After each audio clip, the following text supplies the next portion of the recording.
நரேந்திரனின் பகுத்தறிவும் துணிச்சலும். நரேந்திரனிடம் சிறு வயதிலேயே எதையும் பகுத்தாய்ந்து பார்க்கும் குணமும் வீண் பயம் கொள்ளாத துணிச்சலும் இயல்பாகவே இருந்தது.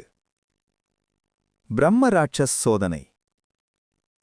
நரேந்திரன் தனது நண்பர்களுடன் சேர்ந்து ஒரு வீட்டின் முற்றத்திலிருந்த சம்பக மரத்தில் ஏறி விளையாடுவதை வழக்கமாக வைத்திருந்தான். அந்த வீட்டின் உரிமையாளரான ஒரு பெரியவருக்கு சிறுவர்கள் மரத்தில் ஏறி விளையாடுவது பிடிக்கவில்லை. மரத்தின் கிளைகள் உடைந்துவிடும் என்று பயந்தார்.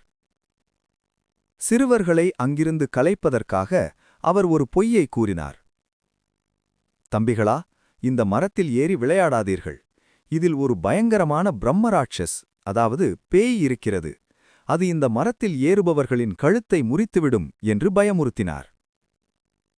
பெரியவர் சொன்னதைக் கேட்டு நரேனின் நண்பர்கள் பயந்து நடுங்கினார். ஆனால் நரேன் எதற்கும் அஞ்சாமல் அந்த பெரியவர் சென்றவுடன் மீண்டும் அதே மரத்தில் ஏறி தலைகீழாக தொங்கி விளையாடத் தொடங்கினான். இதைக் கண்டு அதிர்ச்சியடைந்த நண்பர்கள், நரேந்திரா, கீழே இறங்கி வா, அந்த பேய் உன் கழுத்தை முறித்துவிடப் போகிறது என்று கத்தினார்கள். அதற்கு நரேன் சத்தமாக சிரித்துக்கொண்டே, நண்பர்களே, அந்த பெரியவர் சொன்னதை அப்படியே நம்பாதீர்கள். பேய் என்பது உண்மையாக இருந்தார் இத்துணை நேரத்திற்கு அது என் கழுத்தை முறித்திருக்க வேண்டும். எதையும் நேரில் ஆராயாமல் யாரோ ஒருவன் சொன்னான் என்பதற்காக பயப்படுவது முட்டாள்தனம் என்று கூறினான்.